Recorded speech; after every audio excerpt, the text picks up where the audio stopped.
आपण ऐकत आहात जगद्गुरु तत्वदर्शी संत रामपालजी महाराज यांच्याद्वारे लिखित पुस्तक कबीर परमेश्वर संपूर्ण. विषय पूज्य कबीर परमेश्वर म्हणजे कबीर देवजी यांच्या अमृतवाणीमध्ये सृष्टी रचना. विशेष ही अमृतवाणी सन 1403 पासून जेव्हा पूज्य कबीर देव म्हणजे कबीर परमेश्वर लीलामय शरीरात 5 वर्षांचे झाले, सन 1518 जेव्हा कबीर देव म्हणजे कबीर परमेश्वर मगहर या ठिकाणाहून सहशरीर सतलोकी गेले, दरम्यान सुमारे 600 वर्षांपूर्वी परमपूज्य कबीर परमेश्वर कबीरदेवजींनी आपला निजसेवक म्हणजे दास भक्त आदरणीय धर्मदास साहेबजींना ऐकवली होती आणि धनी धर्मदास साहेबजींनी लिपिबद्ध केली होती. परंतु त्यावेळचे पवित्र हिंदू आणि मुस्लिम धर्मातील अज्ञानी गुरु म्हणजे निम हकीम म्हणाले की हा धाणक म्हणजे विणकर कबीर खोटारडा आहे. कोणत्याही सद्ग्रंथामध्ये श्री ब्रह्माजी, श्री विष्णूजी आणि श्री शिवजी यांच्या माता पिता यांचे नाव नाही. हे तीनही प्रभू अविनाशी आहेत, यांचा जन्म मृत्यू होत नाही. पवित्र वेद, पवित्र कुराण शरीफ आदींमध्ये कबीर परमेश्वर आहे याचे प्रमाण नाही आणि परमात्मा निराकार असल्याचे लिहिले आहे. आम्ही दररोज वाचन करतो. भोळ्या आत्म्यांनी त्या विक्षिप्त म्हणजे चतुर गुरूंवर विश्वास ठेवला की खरोखरच हा कबीर धाणक म्हणजे विणकर अशिक्षित आहे आणि गुरुजी शिक्षित आहेत. ते सत्यच सांगत असतील. आज तेच सत्य उजेडात येत आहे आणि आपल्या सर्व पवित्र धर्मांचे पवित्र सद्ग्रंथ त्याचे साक्षी आहेत. यावरून असे सिद्ध होते की पूर्ण परमेश्वर सकल सृष्टीचे रचनाकार, कुलस्वामी आणि सर्वज्ञ कबीर देव म्हणजे कबीर परमेश्वर हेच आहेत जे काशी म्हणजे बनारस येथे कमळाच्या फुलावर प्रकट झाले आणि 120 वर्षांपर्यंत वास्तविक तेजोमय शरीर मानव सदृश कमी तेजाचे शरीर धारण करून राहिले. आपण रचलेल्या सृष्टीचे यथायोग्य म्हणजे वास्तविक तत्व ज्ञान देऊन सहशरीर सतलोकी गेले. कृपया वाचा पुढील अमृतवाणी परमेश्वर कबीर साहेबजी द्वारे उच्चारित. धर्मदास यह जग बोराना, कोई न जाने पद निर्वाणा. यही कारण मैं कथा पसारा, जग से कहियो राम नियारा. यही ज्ञान जग जीव सुनाओ, सब जीवों का भरम नशाओ. भरम गए जग वेद पुराना, आदि राम का भेद न जाना. राम राम सब जगत बखाने, आदि राम कोई बिरला जाने. ज्ञानी सुने सो हृदय लगाई, मूर्ख सुने सो गम ना पाई. अब मैं तुमसे कहूँ चिताई, त्रिदेवन की उत्पत्ति भाई. कुछ संक्षेप कहूँ गहराई, सब संशय तुम्हारे मिट जाई. माँ अष्टंगी पिता निरंजन, वेजम दारुण वंशन अंजन. पहिले किन्ह निरंजन राई, पीछे से माया उपजाई. माया रूप देख अतिशोभा, देव निरंजन तन मन लोभा. कामदेव धर्मराय सताए, देवी को तुरंत ही धर खाए. पेट से देवी करी पुकारा, साहब मेरा करो उबारा. तेर सुनी तब हम तह आए, अष्टंगी को बंद छुड़ाए. सतलोक में किन्हा दुराचारी, काल निरंजन दिन्हा निकारी. माया समेत दिया भगाई, 16 संख कोस दुर पर आई. अष्टंगी और काल अब दोई, मंद कर्म से गए बिगोई. धर्मराय को हिकमत किन्हा, नख रेखा से भग कर लिन्हा. धर्मराय किन्हो भोग विलासा, माया को रही तब आशा. 3 पुत्र अष्टंगी जाए, ब्रह्मा विष्णु शिव नाम धराए.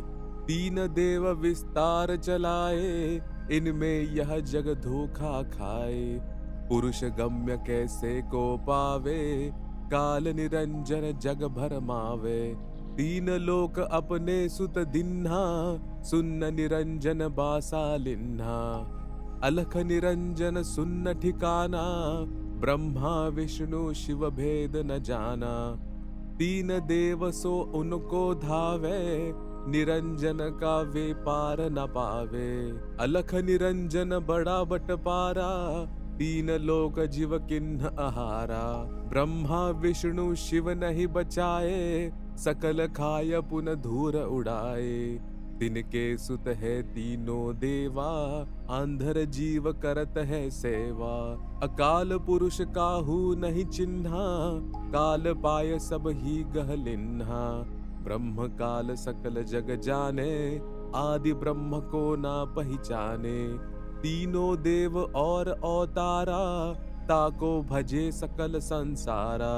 तीनों गुण का यह विस्तारा, धर्मदास में कहो पुकारा।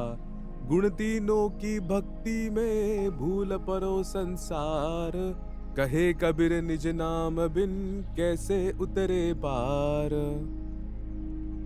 वरील अमृतवाणीमध्ये परमेश्वर कबीर साहेबजी आपले निज सेवक श्री धर्मदास साहेबजींना म्हणाले होते की धर्मदास हा सर्व संसार तत्वज्ञानाच्या अभावाने विचलित म्हणजे भ्रमित आहे। कोणालाही पूर्ण मोक्षाचा मार्ग तसेच पूर्ण सृष्टी रचनेचे ज्ञान नाही। यासाठी मी तुला स्वतः रचलेल्या सृष्टीची कथा ऐकवत आहे। बुद्धिमान व्यक्तींना तर हे ज्ञान लगेच समजेल, परंतु जे सर्व प्रमाण पाहूनही मानणार नाहीत ते अज्ञानी प्राणी कालच्या प्रभावाखाली आलेले आहेत। ते भक्ती योग्य नाहीत। आता मी सांगतो, तीनही देवता म्हणजे ब्रह्माजी, विष्णूजी आणि शिवजी यांची उत्पत्ती कशी झाली। त्यांची माता तर अष्टांगी म्हणजे दुर्गा आहे आणि पिता ज्योती निरंजन म्हणजे ब्रह्म काल आहे। प्रथम अंड्यातून ब्रह्मची उत्पत्ती झाली, त्यानंतर दुर्गा देवीची उत्पत्ती झाली। दुर्गाच्या रूपावर आसक्त होऊन काल म्हणजे ब्रह्मने चूक छेडछाड केली, तेव्हा दुर्गा म्हणजे प्रकृती देवीने त्याच्या उदरामध्ये म्हणजे पोटामध्ये सहारा घेतला। मी तेथे गेलो जिथे ज्योती निरंजन म्हणजे काल होता, तेव्हा भवानीला ब्रह्म म्हणजे कालच्या उदरातून बाहेर काढून 21 ब्रह्मांडांसह 16 संख कोस दूर अंतरावर पाठवून दिले। ज्योती निरंजन म्हणजे धर्मराय याने प्रकृती देवी म्हणजे दुर्गाशी भोग विलास केला। या दोघांच्या संयोगातून तिन्ही गुणांची म्हणजे श्री ब्रह्माजी, श्री विष्णूजी आणि श्री शिवजी यांची उत्पत्ती झाली। याच तीन गुणांची म्हणजे रजगुण ब्रह्माजी, सद्गुण विष्णूजी, तमगुण शिवजी साधना करून सर्व प्राणी कालच्या जाळ्यामध्ये फसले आहेत। जोपर्यंत वास्तविक मंत्र मिळत नाही, पूर्ण मोक्ष कसा होईल।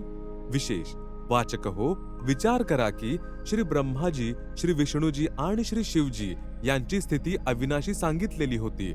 सर्व हिंदू समाज आजपर्यंत या तिन्ही परमात्मा यांना अजर, अमर व जन्म मृत्यू रहित मानत राहिला आहे, परंतु वास्तविक हे तीनही भगवान नाशवान आहेत। यांचा पिता कालरूपी ब्रह्म आणि माता दुर्गा म्हणजे प्रकृती अष्टांगी आहे।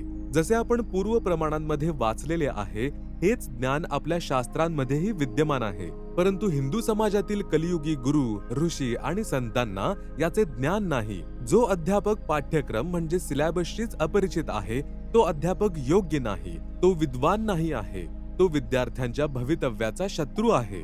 याप्रमाणे ज्या गुरूंना अजूनही श्री ब्रह्माजी, श्री विष्णूजी आणि श्री शिवजी यांचे मातापिता कोण आहेत हे माहित नाही, ते गुरु, ऋषी, संत ज्ञानहीन आहेत। ज्यामुळे सर्व भक्त समाजाला शास्त्राविरुद्ध ज्ञान म्हणजे लोकवेद अर्थात दंतकथा ऐकवून अज्ञानाने परिपूर्ण करून टाकले। शास्त्रविधी विरुद्ध भक्ती साधना करवून घेऊन त्यांना परमात्मा यांच्या वास्तविक लाभा म्हणजे पूर्ण मोक्षापासून वंचित ठेवले। सर्वांचे मानव जीवन व्यर्थ घालवले आहे, कारण जो शास्त्रविधीचा त्याग करून मनमानी आचरण, पूजा करतो त्याला कोणताही लाभ प्राप्त होत नाही। याचे प्रमाण श्रीमद भगवत गीता अध्याय 16 श्लोक 23 व 24 मध्ये आले आहे।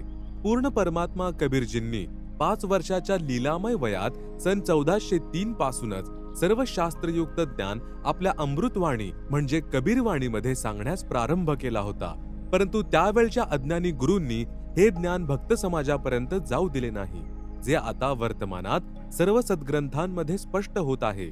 यावरून हे स्पष्ट होते की कबीर देव म्हणजे कबीर प्रभू तत्वदर्शी संताच्या रूपामध्ये स्वतः पूर्ण परमात्माच आले होते।